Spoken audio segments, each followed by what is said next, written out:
here today as Macedonian friend. The very name Alexander the Great conjures images of unyielding power, audacious campaigns, and an almost supernatural genius for warfare. From the halls of academia to Hollywood epics, we are taught to believe that this Macedonian king, with his phalanx of spears and his elite cavalry, was the ultimate purveyor of conquest. He shattered the formidable Persian Empire, crossed vast deserts, and stood on the shores of the Indian Ocean, seemingly bowing to no one and fearing nothing. He was the apex predator of his age, leaving a trail of triumph and awe across 3 continents. His reputation for relentless aggression and an unshakable will to conquer is cemented in the annals of history, portraying him as the embodiment of an unstoppable force. But what if this widely accepted narrative, while largely true, isn't the entire truth? What if, tucked away in the desolate, windswept reaches of the Eurasian steppes, there existed a forgotten, enigmatic people who managed to do the seemingly impossible, strike genuine fear into the heart of this very conqueror? Imagine a force so elusive, so uniquely adapted to their environment, that even the formidable Alexander hesitated to confront them head-on. This isn't just a whisper from a forgotten scroll, it's a testament to the fact that even the most legendary warriors had their vulnerabilities, their points of caution. It challenges the romanticised notion of Alexandrian invincibility and opens a window into a lesser-known chapter of his extensive campaigns, one where he met his match not in pitched battles against equally armoured foes, but against an adversary who fought on entirely different terms. This is the story of a hidden apprehension, a strategic avoidance rather than direct confrontation, revealing a layer of complexity to Alexander's encounters often overlooked. It prompts us to reconsider the absolute nature of his courage, and recognise that even his legendary resolve could be tested by an unfamiliar and unsettling form of resistance. The traditional image of a conqueror, bold and unyielding, is about to be nuanced by an encounter with a people whose very existence challenged his conventional understanding of warfare and dominance, forcing him to tread with an uncharacteristic caution. And what was this force that could give pause to the great conqueror? They were not an empire with grand cities or a king with a gilded throne. They were the Scythians, a people who defied every military principle Alexander had ever known. They were a ghost in the wind, a nomadic civilization that roamed the endless, unforgiving steppes of Central Asia, a land so vast it could swallow an army whole. To understand their power is to understand their way of life. The Scythians had no fixed settlements to plunder, no granaries to burn, no symbolic capital to lay siege to. Their wealth was their herds, their home was their tent, and their entire existence was a state of perpetual fluid motion. This very lifestyle was their greatest weapon, a shield of evasion that rendered Alexander's primary military tactics utterly useless. They were masters of the horse, a symbiotic extension of their will. From the time they could walk, Scythian boys and girls were taught to live and fight from the saddle. They could shoot their powerful composite bows with deadly accuracy while riding at a full gallop, a technique that turned them into living, breathing, hit-and-run artillery. Their raids were lightning fast, their retreats even swifter. They would appear out of the dust, unleash a devastating volley of arrows, and vanish back into the horizon before a Macedonian phalanx could even begin to form. For Alexander, whose every victory had been built on decisive face-to-face combat and the psychological defeat of a fixed enemy, the Scythians were an existential puzzle. They were a people you couldn't corner, a force you couldn't pin down. They didn't fight for land. They fought for their freedom and for the very space that defined them. Their strategy was not to win a single battle, but to make the very act of conquest an impossible, soul-crushing endeavour. They represented a form of warfare Alexander had never prepared for, a campaign not against an army, but against the land itself and the elusive, formidable people who had become one with it.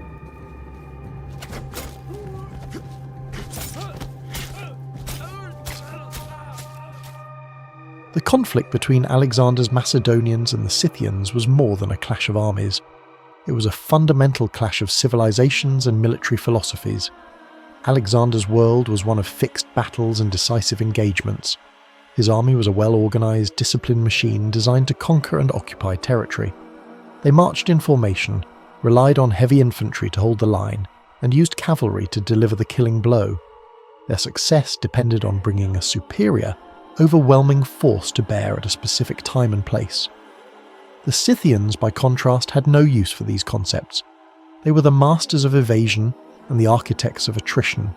They didn't seek a single glorious victory. They sought to bleed their enemies dry, to frustrate them into submission. Their cavalry, armed with bows, was not meant for a charge but for a continuous harassing assault. They would circle a formation from a safe distance, raining down arrows and picking off soldiers one by one, then gallop away before a counterattack could be mounted. This was a war of endurance, and Alexander's army was ill-suited for it. The vast, open steppes, a home to the Scythians, were a desolate and unfamiliar hostile environment for the Macedonians. The endless horizons offered no shelter and no tactical advantage. Alexander's men, accustomed to the fertile lands and structured landscapes of the Mediterranean, found themselves in a psychological battle as much as a physical one. Each day they would chase an enemy that was never there, a phantom force that would strike and disappear, leaving them exhausted, demoralized, and vulnerable. The Scythians fought on their own terms, forcing Alexander to abandon his celebrated grand strategy and adapt to a form of combat he had never encountered. This wasn't a war of kings and kingdoms. It was a war of an army against an idea, a relentless force trying to conquer a people who had no intention of ever being captured.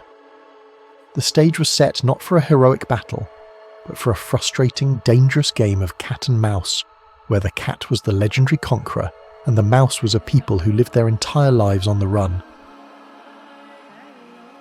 As Alexander's vast army ventured deeper into the unforgiving steppes, a profound sense of unease began to settle over his men. This was not the exhilarating march to glory they were accustomed to. The enemy they sought was nowhere to be found, and the silence of the endless plains was more unnerving than the roar of any Persian army. The frustration mounted with each passing day. The phalanx, a formation built for a head-on clash, felt clumsy and vulnerable. The cavalry, so decisive on a conventional battlefield, was now reduced to chasing shadows on the horizon. Alexander, a man whose entire career was a masterclass in strategic thinking, found himself in a tactical vacuum. He knew he couldn't win a war of attrition. His army was too large, his supply lines too stretched, and the morale of his men was beginning to fray. He needed a battle. He needed a confrontation.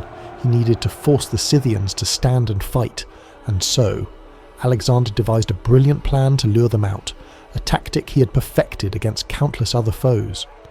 He positioned his most formidable units in a seemingly vulnerable position, creating a tempting opportunity for a quick Scythian strike. He held a significant portion of his forces in reserve, hidden behind a rise, ready to spring the trap the moment the nomads committed to an attack. He was betting on their legendary audacity, on their pride, believing they could not resist the chance to deliver a crippling blow to the world's most famous army. The bait was his own invincibility, the very reputation that had preceded him across the known world. The trap was classic Macedonian strategy, a perfect pincer movement designed to close on the swift, scattered Scythian forces and annihilate them in a single, decisive moment of combat. But the Scythians were not an army. They were not bound by the traditions of warfare that Alexander understood. They watched from a distance, their keen eyes and innate understanding of the terrain revealing the ruse. They did not take the bait. Instead, they engaged in a relentless campaign of psychological warfare.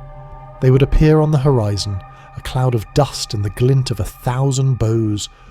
But as the Macedonians prepared to receive their charge, the Scythians would simply melt away, disappearing as if they had never been there at all. They would ride just within bow range, peppering the Macedonian ranks with arrows, not with the goal of causing mass casualties, but of creating constant gnawing harassment. Each arrow was a drop of poison, not to the body but to the morale of the army. It was a taunt, a message screamed across the open plains. We know your plan, and we are not playing your game. This constant, elusive assault slowly chipped away at the discipline and resolve of Alexander's men. Their frustration turned to anger, and their anger to exhaustion. They were fighting an enemy that was never truly there. They were chasing a legend, not a tangible opponent. Alexander's genius, which had won him every battle against every other army, was proving utterly useless against a people who simply refused to be a conventional army. The humiliation was not in a battlefield defeat, but in a psychological one, in the realization that his grand, glorious military machine could be rendered impotent by an enemy that had no army to defeat, no city to defend, and no ground to hold. The great conqueror had found a people who lived in a way that made them unconquerable by his methods. The stage was now set for the next chapter, one where Alexander would be forced to abandon his own tactics entirely, and in doing so, risk everything. Frustrated and outmatched by the Scythians' elusive tactics, Alexander changed his strategy from a head-on confrontation to a daring and ultimately disastrous flanking maneuver. Realizing he could never corner them on the open plains, he decided to force the issue by crossing the Jasti River, now the Syrdaria, and striking deep into their territory, a move meant to cut off their escape routes and force them into a decisive battle. This was a classic Alexander move, an audacious gamble that had worked so many times before. He divided his forces, sending a significant portion across the swift-flowing river to outflank the enemy, while he prepared the rest of his army for a direct assault. The river crossing itself was a feat of engineering and military prowess, but it was also a moment of extreme vulnerability. The Scythians, however, had been watching his every move. They allowed the Macedonian forces to cross the river, waiting patiently until they were fully committed and spread out on the opposite bank. Then, in a moment that would become a rare blemish on Alexander's record, they struck. It was a perfectly executed ambush.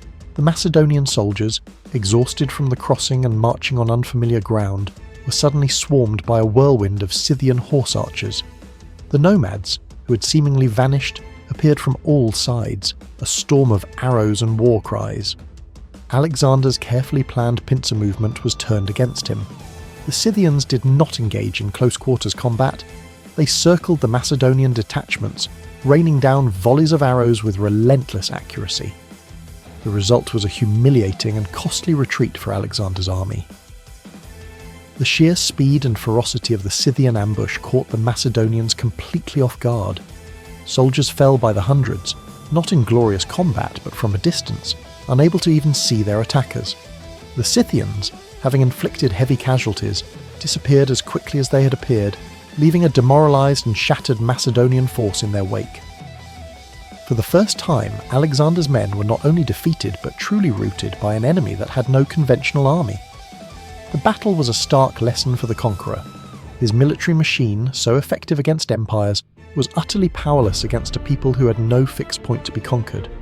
This was more than a setback. It was a devastating psychological blow that proved the Scythians were not just an obstacle, but a genuine, terrifying threat that could inflict irreparable damage without ever engaging in a formal battle.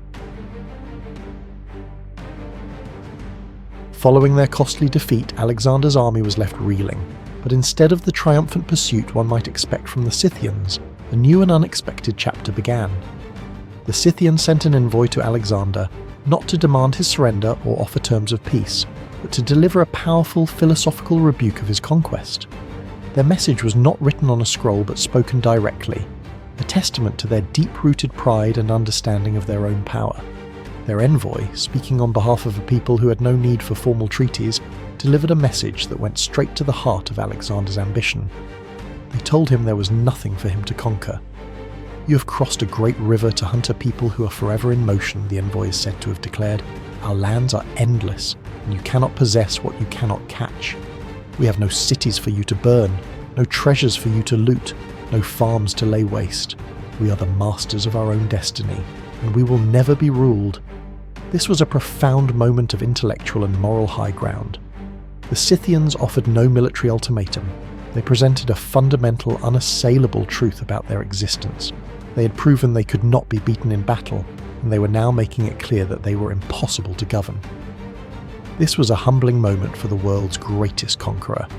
He was a man who had brought down empires built on walls and palaces, yet he found himself powerless against a people who had neither. The Scythians had not defeated him in a grand battle, but they had forced him to confront the limits of his own ambition. Their victory was not in taking territory, but in defending their way of life. They had successfully communicated a truth that no army could convey. Their freedom was absolute, and no amount of force could change that. In the end, Alexander, the man who had never turned back, chose to retreat. The costly ambush and the profound philosophical message of the Scythian envoy had made it clear. This was a war he could not win on his own terms. His army was exhausted, their morale shattered not by a glorious battle, but by the relentless, soul-crushing reality of fighting a people who were, in a very real sense, unfightable. The Scythians, through their mastery of their environment and their unique nomadic way of life, had succeeded where all the great armies of the world had failed. They had not defeated him in a single climactic battle, but had instead convinced him that the very act of conquest was impossible. Alexander's retreat from Scythian territory was a quiet acknowledgement of his limits. He didn't lose his army, but he lost a part of his legendary aura of invincibility. He moved on, continuing his campaigns into India, but the lesson of the Scythians, that a people's freedom and way of life can be a more formidable defence than any city wall or armed force, was a rare moment of humility for the great conqueror. The Scythians, the people without a kingdom, became a symbol of a force that couldn't be tamed by brute force alone. Their victory was not in a single glorious battle, but in the preservation of their freedom. They taught the world's most successful conqueror that there are some things and some people that simply cannot be possessed. They stand as a testament to the fact that true strength isn't always found in overwhelming force, but in a profound connection to one's land and a fierce, unyielding will to remain free. And with that, the epic journey of the world's greatest conqueror against his most enigmatic adversary comes to a close.